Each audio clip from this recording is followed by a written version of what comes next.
بسم اللہ الرحمن الرحیم الحمد للہ رب العالمین والصلاة والسلام علی سیدنا وشفیعنا محمد وعلى آلہ واصحابہ واتباعہ اجمعین اما بعد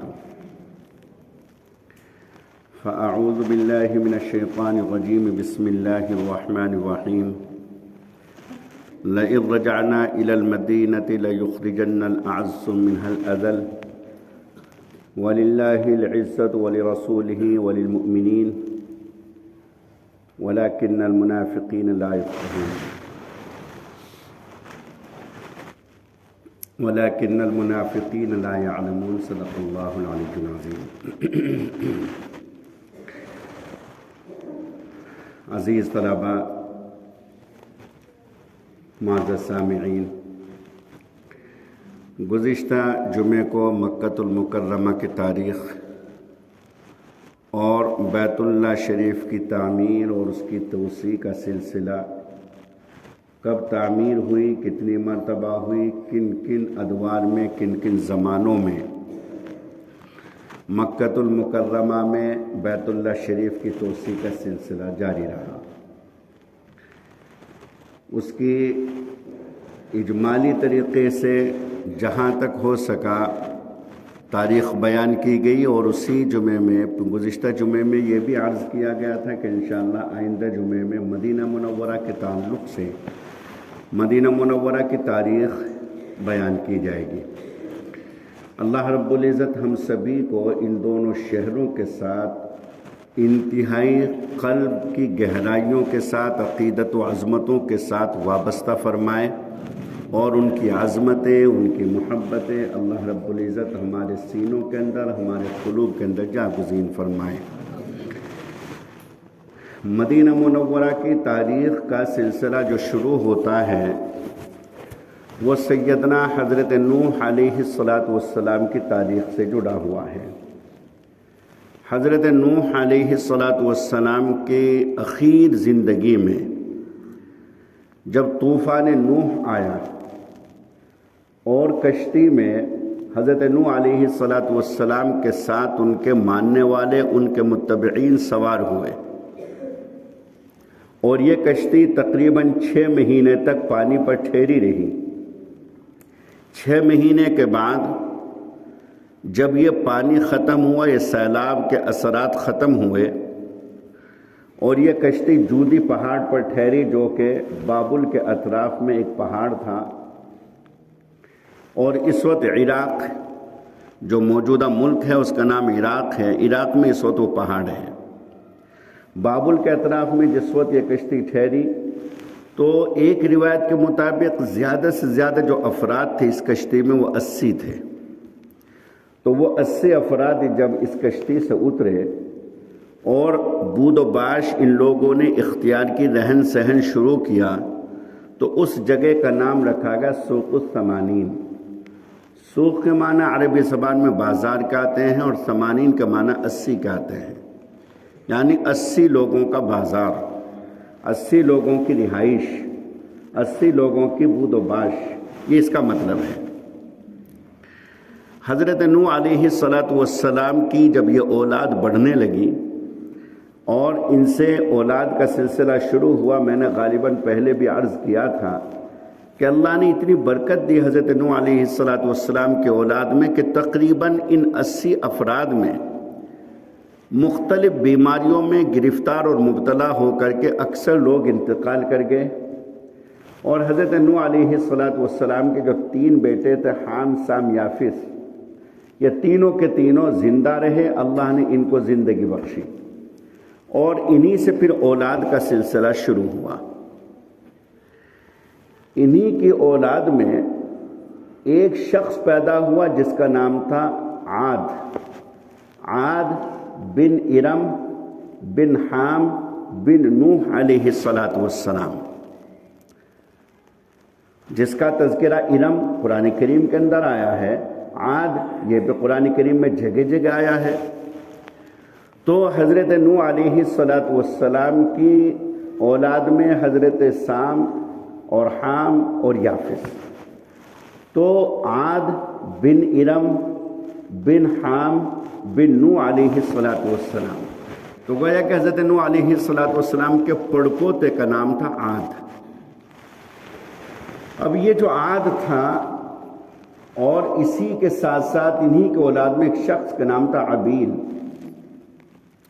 جب ان لوگوں نے یہ پھیلاؤ اپنا شروع کیا اور بود و باش ذرا بڑھتی گئی اور افراد بڑھتے گئے، تو جس وقت یہ کشتی سے اترے تو ان کی جو مادری زبان تھی سب کی جو زبان تھی وہ تھی سریانی زبان تھی۔ اس کے بعد جب یہ لوگ بڑھنے شروع اور مختلف علاقوں میں جانے شروع ہوئے تو ان کی زبانیں بدلنے لگی اور 72 زبانیں بن گئیں۔ 80 لوگ تھے، 80 لوگوں سے لوگ بڑھتے گئے، علاقے بنتے گئے، بستیاں بسنی شروع ہوئیں، لوگ آباد ہونا شروع ہوئے، اور الگ الگ لوگوں نے اپنی چراگاہیں مقرر کر لی، الگ الگ اپنے کاروبار شروع کر دے، جس کو جو بھی موافق آیا وہ کام اس نے شروع کیا، اور یہ چیز بڑھتی گئی تو ان کی زبانیں ہو گئی 72۔ ابھی تک عربی زبان کا وجود نہیں تھا، 72 زبانیں ہوئیں۔ اس کے بعد یہ جو شخص تھا عاد، اور اسی کے خاندان کے دوسرے شخص کا نام تھا عبیل، ان دونوں نے عربی زبان شروع کی۔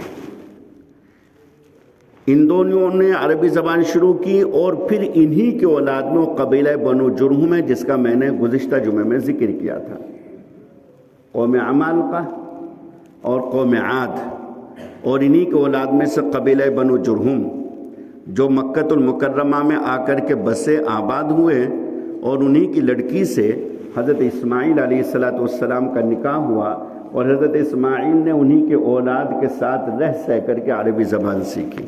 تو یہاں سے اصل عربی زبان کا آغاز ہوا۔ عبیل اور عاد ان دونوں نے عربی زبان شروع کی، اور پھر یہ جہاں جہاں ان کی اولاد گئی وہاں عربی زبان پہنچ گئی۔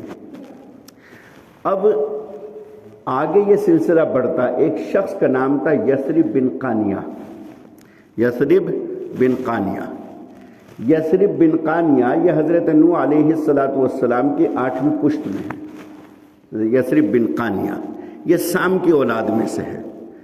اب یثرب بن قانیہ یہ سب سے پہلے آ کر کے مدینہ منورہ میں رہائش پذیر ہوا، اور اس نے یہاں رہنا شروع کیا، اور اس کے بعد اسی کے نام پر مدینہ منورہ کا نام یثرب رکھا گیا۔ آپ کو معلوم ہے بچوں کو، ہمارے طلباء کو، کہ مدینہ منورہ کا جو قدیم نام ہے، جو پہلا اور اصل نام ہے، وہ یثرب۔ تو یثرب بن قانیہ، یثرب یہ اس شخص کا نام تھا جو حضرت نوح علیہ السلام کی 8ویں نسل میں 8ویں پشت میں تھا۔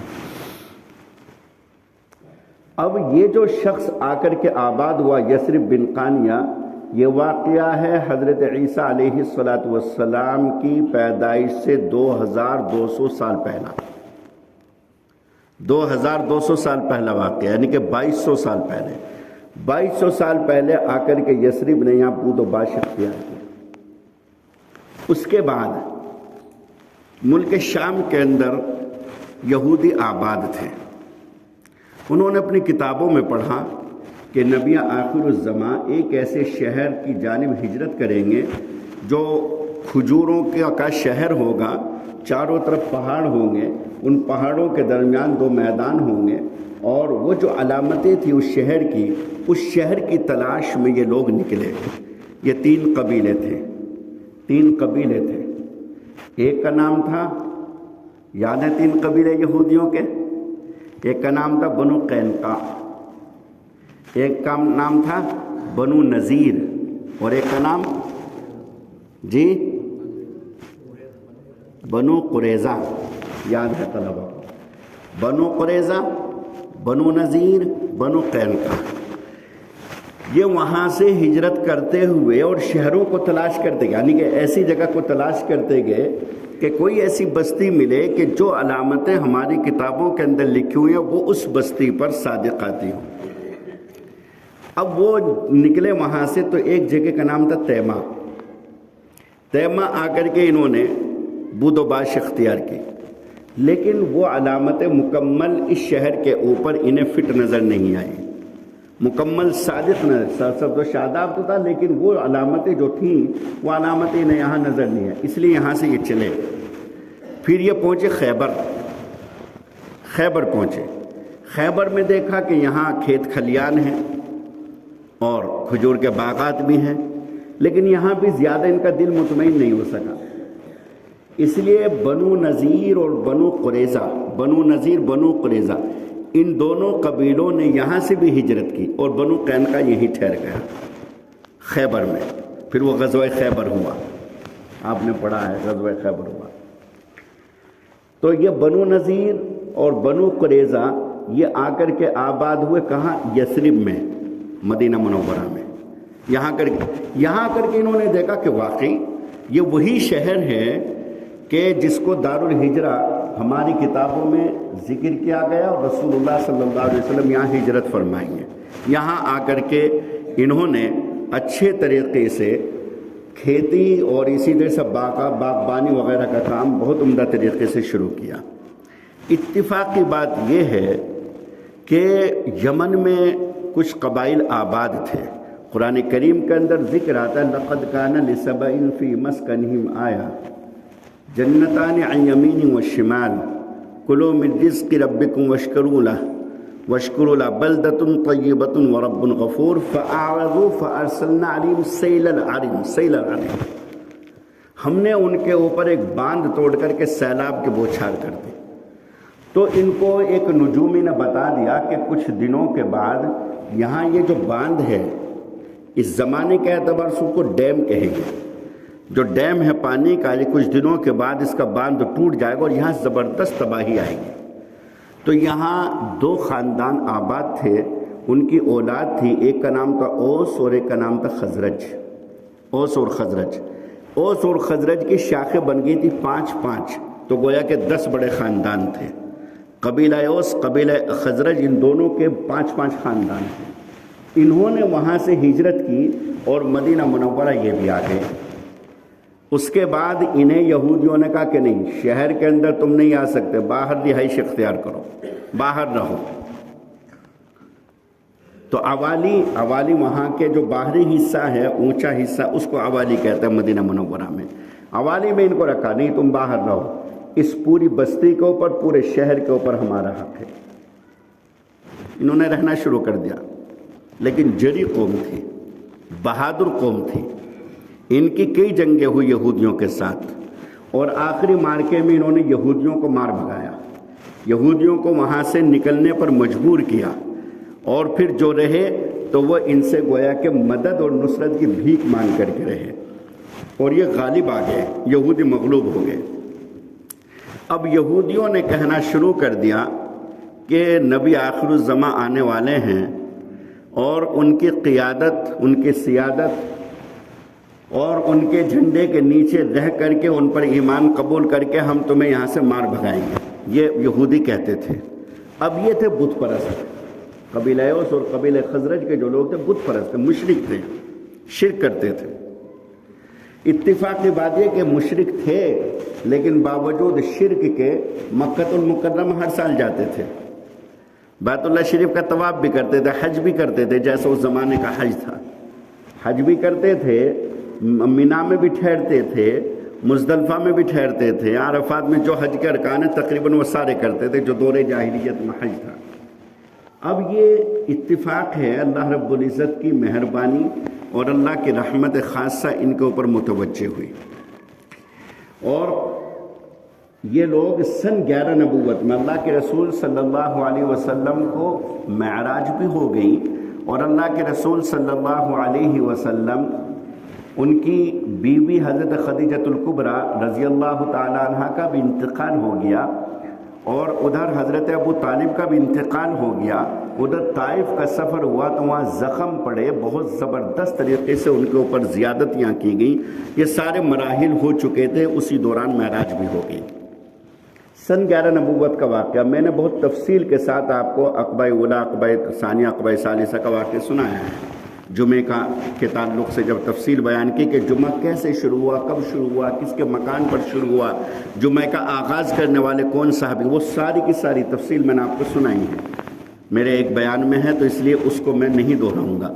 بس اتنا میں بتاتا ہوں کہ جب یہ سن 11 نبوت میں تو 6 یا 7 افراد تھے، رسول کریم صلی اللہ علیہ وسلم نے ابو بکر صدیق اور حضرت علی ان دونوں بزرگوں کے ساتھ، ان دونوں صحابہ کے ساتھ میں ان سے ملاقات کی اور کچھ آیتیں پڑھی جس نے سیدھے دل پر وار کیا، اور یہ آپس میں کہنے لگے کہ ہمیں ایسا محسوس ہوتا ہے کہ یہ وہی نبی ہیں جس کا یہودی ہم سے ذکر کرتے ہیں، اور کہیں ایسا نہ ہو کہ یہودی ہم پر سبقت لے جائیں، یہودی ہم سے پہلے ایمان قبول کر لیں اور یہودی ان کے اصحاب اور ان کے رفقا بن جائیں اور پھر اس دولت ایمانی سے ہم محروم رہ جائیں، لہذا ہمیں ان سے پہل کر کے اور ہمیں ایمان قبول کر لینا چاہیے۔ چنانچہ ایمان قبول کر لیا۔ اس کے بعد اگلی مرتبہ تقریباً 17 لوگ آئے اور انہوں نے بھی ایمان قبول کر لیا۔ پھر تیسری مرتبہ تقریباً 72 یا 74 لوگ تھے، انہوں نے بھی ایمان قبول کر لیا۔ اب یہ سن 13 نبوت کی بات ہے، انہوں نے دعوت پیش کی، اس کی تفصیل میں نے آپ کو بتائی۔ اللہ کے رسول صلی اللہ علیہ وسلم مدینہ تشریف لے جاتے ہیں۔ مدینہ میں داخل ہونے سے پہلے تقریباً اب فی الحال کے اعتبار سے 3-4 کلومیٹر دور ایک بستی تھی جس کا نام تھا قبا۔ اب تو مسجد مدینہ منورہ کا ہی وہ ایک حصہ سمجھا جاتا ہے۔ اس زمانے میں وہ بستی تھی الگ سے، مدینہ شہر سے باہر۔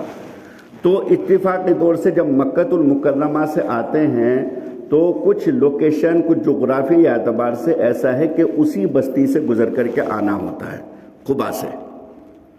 اللہ کے رسول صلی اللہ علیہ وسلم ہجرت کر کے تشریف لائے۔ اس زمانے کے اعتبار سے مکہ المکرمہ سے مدینہ منورہ کی دوری 453 کلومیٹر ہے، 453 کلومیٹر، اور دوسرا کوئی راستہ اختیار کریں تو کہیں 480 ہے، کہیں 500 ہے، تقریباً 450 اور 500 کے درمیان مدینہ منورہ سے مکہ المکرمہ کی دوری ہے۔ وہ جو ٹرین چلتی ہے وہاں پر وہ 1 گھنٹہ 10 منٹ میں پہنچا دیتی ہے، اتنی تیز رفتار ٹرین چلتی ہے، میٹرو۔ اللہ اکبر۔ تو اللہ کے رسول صلی اللہ علیہ وسلم جب تشریف لائے تو اتفاقی طور سے یہ بستی پہلے تھی قبا۔ قبا کے لوگ بھی دیوانے تھے، رسول پاک صلی اللہ علیہ وسلم کی زیارت کے مشتاق تھے اور بڑی شدت کے ساتھ، بڑے شوق کے ساتھ انتظار کرتے تھے۔ ان کا حال یہ تھا دیوانگی کا کہ روزانہ صبح میں بوڑھے، بچے، جوان، عورتیں سب مدینے سے باہر نکل جایا کرتے تھے اور انتظار کرتے تھے، چونکہ انہیں معلوم ہو گیا تھا کہ رسول پاک صلی اللہ علیہ وسلم مکہ المکرمہ سے چل چکے ہیں۔ روزانہ استقبال کے لیے اس اشتیاق اور اس شوق میں مدینے کے کافی باہر آ کر کے انتظار کرتے تھے۔ جب شام ہو جایا کرتی تھی اور وہ تشریف نہیں لاتے تھے جن کا انتظار تھا تو پھر واپس اپنے گھروں کو لوٹ جایا کرتے تھے۔ روزانہ ایسا ہوتا تھا، کئی روز ایسے ہو گئے۔ ایک روز کا واقعہ ہے، غالباً 1 ربیع الاول کا واقعہ ہے، سن 13 نبوت یا سن 1 ہجری آپ مان لیجئے گا، کہ ابھی یہ واپس سب چلے گئے۔ ایک یہودی جو اپنے باغ میں کام کر رہا تھا، اس نے دیکھا کہ سامنے سے ایک معمولی سے چھوٹا سا ایک قافلہ آ رہا ہے، 3 افراد پر مشتمل ہے، رسول کریم صلی اللہ علیہ وسلم ہے، حضرت ابو بکر صدیق، عامر بن فہیرہ، 3 آدمی ہیں، قافلہ آ رہا ہے۔ تو اس نے شور مچایا یہودی نے کہ اہل مدینہ، جس شخصیت اور جس ذات کا تمہیں انتظار تھا، لو دیکھو وہ آگے۔ اب وہ سارے کے سارے، بچے بھی، بوڑھے بھی اور جوان بھی، سب کے سب اپنے گھروں سے نکل گئے۔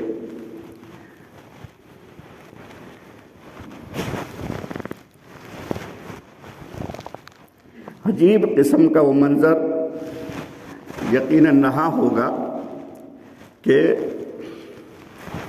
جب رسول کریم صلی اللہ علیہ وسلم پورے راستوں کو روشن اور منور کرتے ہوئے جہاں سے آپ گزرتے تھے، یقینی طور سے وہ راستے اور وہ پہاڑ اور وہ ذرات اور وہ شجر، وہ حجر، وہ پتھر، وہ سب کے سب رسول اللہ صلی اللہ علیہ وسلم کی آمد کے منتظر تھے اور سب دیدار کر رہے تھے، سب زیارت کر رہے تھے، ذرہ ذرہ اللہ کے رسول صلی اللہ علیہ وسلم کی آمد کا منتظر تھا، وہ اشتیاق میں تھا۔ اب یہ سارے کے سارے دیوانہ وار سب رسول کریم صلی اللہ علیہ وسلم کے چاروں طرف، آگے بھی، پیچھے بھی، دائیں بھی، بائیں بھی، چاروں طرف بچے بھی، چھوٹی چھوٹی بچیاں استقبالیہ ترانہ گا رہی ہیں، بڑے شوق کا، اپنی محبت کا اور اپنی عقیدت کا وہ اظہار کر رہے ہیں۔ یہ عجیب سا ایک منظر جو کتب تاریخ میں لکھا ہوا ہے، اپنے اپنے انداز پر مؤرخین نے اور سوانح نگاروں نے مرتب کیا ہے، لکھا ہے۔ اللہ کے رسول صلی اللہ علیہ وسلم قباء بستی میں داخل ہوئے۔ عمر بن عوف ایک قبیلہ تھا وہاں پر۔ عمر بن عوف قبیلے میں ایک شخص تھے، بڑے خوش نصیب، بڑے سعادت مند، جن کا نام تھا حضرت کلثوم رضی اللہ تعالی عنہ۔ حضرت کلثوم رضی اللہ تعالی عنہ کے مکان پر رسول کریم صلی اللہ علیہ وسلم اترے، اور یہیں سب سے پہلے اسلامی تاریخ کی مسجد بنی جس کا نام مسجد قباء ہے۔ یہ مسجد نبوی صلی اللہ علیہ وسلم سے پہلی مسجد ہے، جس کا قرآن کریم کے اندر ذکر کیا ہے، اور اس کی پیشانی پر لکھا ہوا ہے لَمَسْجِدٌ أُسِّسَ عَلَى التَّقْوَى مِنْ أَوَّلِ يَوْمٍ أَحَقُّ۔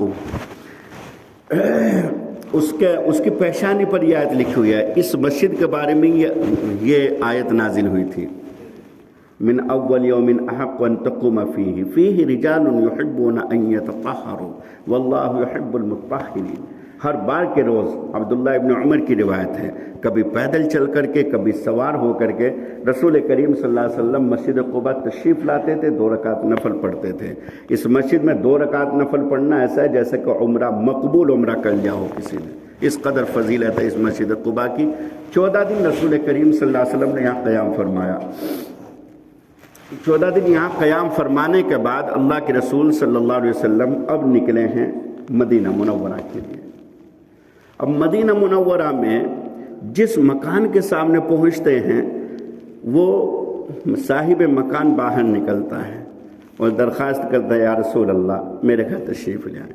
چونکہ اللہ کے رسول کا تو کوئی گھر وہاں نہیں تھا، لیکن ایسی ذات اور ایسی شخصیت تاریخ نے نہیں دیکھی کہ جس کے لیے ہر ایک چاہتا ہو کہ کاش میرے گھر تشریف لے آئے، میرے گھر تشریف لے آئے، میرے گھر کو، میرے گھر کے در و دیواروں کو، چھت کو یہ سعادت اور یہ خوش نصیبی حاصل ہو جائے کہ میرے گھر کو آپ جلا بخش دیں۔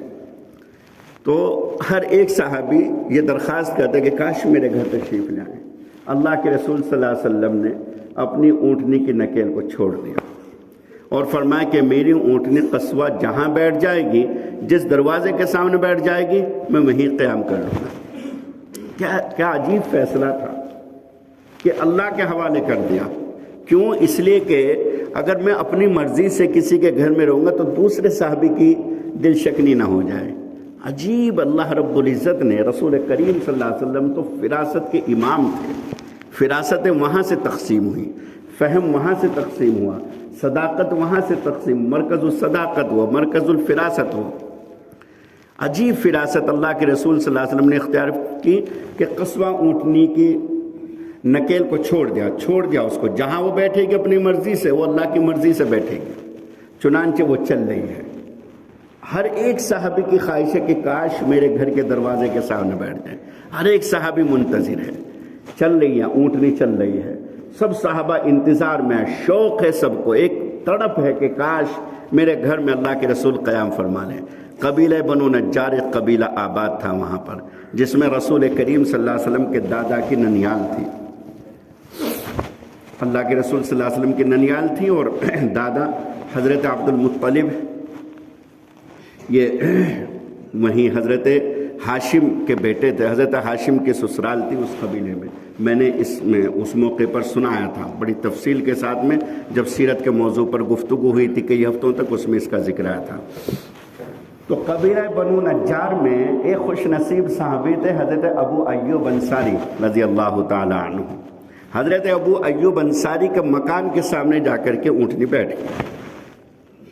وہ تو خوش ہو گئے، ان کے لیے تو دنیا اور دنیا کی تمام نعمتوں سے افضل اور بہتر تھی یہ نعمت کہ میرے گھر میں رسول اللہ صلی اللہ علیہ وسلم تشریف لے آئے۔ سید الانبیاء اور سید الکونین، دونوں جہاں کے بادشاہ رسول کریم صلی اللہ علیہ وسلم میرے گھر تشریف لے آئے، تو وہ تو اتنے خوش ہوئے کہ سارے انتظام کیا رسول کریم صلی اللہ علیہ وسلم کے لیے، اور پھر اس گھر میں اللہ کے رسول صلی اللہ علیہ وسلم نے قیام فرمایا۔ یہاں تک کہ پھر مسجد نبوی کی تعمیر شروع ہوئی۔ ایک تعمیر تو پہلی ہے سن 7 ہجری سے پہلے، اور ایک تعمیر ہے سن 7 ہجری کے بعد، جو اللہ کے رسول صلی اللہ علیہ وسلم نے مسجد نبوی کو تعمیر فرمایا۔ انشاءاللہ آئندہ جمعے میں اللہ رب العزت نے موقع بخشا، اللہ عافیت رکھے، تو مسجد نبوی اور مسجد حرام ان دونوں کی توسیع کا اس وقت حالات کیسے تھے مسجد نبوی کے، اور اب حالات کیسے، اس وقت کتنے نمازیوں کی گنجائش تھی، کب کب اس کی توسیع ہوئی، اور مسجد حرام کی توسیع کب کب ہوئی، اس زمانے میں کتنے لوگ نماز پڑھ سکتے تھے، اور اس کی نوعیت و کیفیت کیا تھی، انشاءاللہ زندگی رہی اللہ خیر رکھے تو آئندہ ہفتے انشاءاللہ یہ بات عرض کی جائے گی۔ بس مجھے اخیر میں بتانا ہے کہ یثرب یہ قدیم نام تھا، رسول کریم صلی اللہ علیہ وسلم نے آنے کے بعد اس شہر کا نام مدینہ رکھا، اور مدینے کے معنی شہر کیا آتے ہیں۔ اب یہ اسلامی اہل اسلام کی عقیدتوں کا مرکز ہے مدینہ منورہ، اور اللہ کے رسول صلی اللہ علیہ وسلم فرماتے جس شخص نے حج کیا یا عمرہ کیا اور وہ میری زیارت کے لیے نہیں آیا، نہیں کہ میری قبر پر نہیں آیا، فقط جفانی، تو اس نے مجھ سے بے وفائی کی۔ کوئی بھی صاحب ایمان ایسا کر ہی نہیں سکتا کہ وہ حج کے لیے جائے، عمرے کے لیے جائے اور مدینہ نہ جائے۔ اگر وہ مدینہ نہیں جا رہا ہے تو سمجھو اسے نبی کریم صلی اللہ علیہ وسلم سے کوئی تعلق نہیں ہے، کوئی رشتہ نہیں ہے، دیوانگی ہے، عجیب قسم کی دیوانگی کہ کسی طریقے سے رسول کریم صلی اللہ علیہ وسلم کی قبر کی زیارت کر لیں۔ لوگ چلتے ہیں، قبر کے سامنے سے گزرتے ہیں، نظریں جھکی ہوئی ہیں، آنکھوں سے آنسو جاری ہیں، کچھ کہنا چاہتے ہیں نہیں کہہ سکتے، کچھ عرض کرنا چاہتے ہیں نہیں کر سکتے، یہی یاد نہیں رہتا کہ کہنا کیا ہے۔ عجیب قسم کی فریفتگی، عجیب قسم کی دیوانگی، اور وہاں اللہ رب العزت آپ کو موقع بخشے وہاں حاضری کا۔ ہمارے سبھی عزیز طلباء کو، سبھی سامعین کو ایک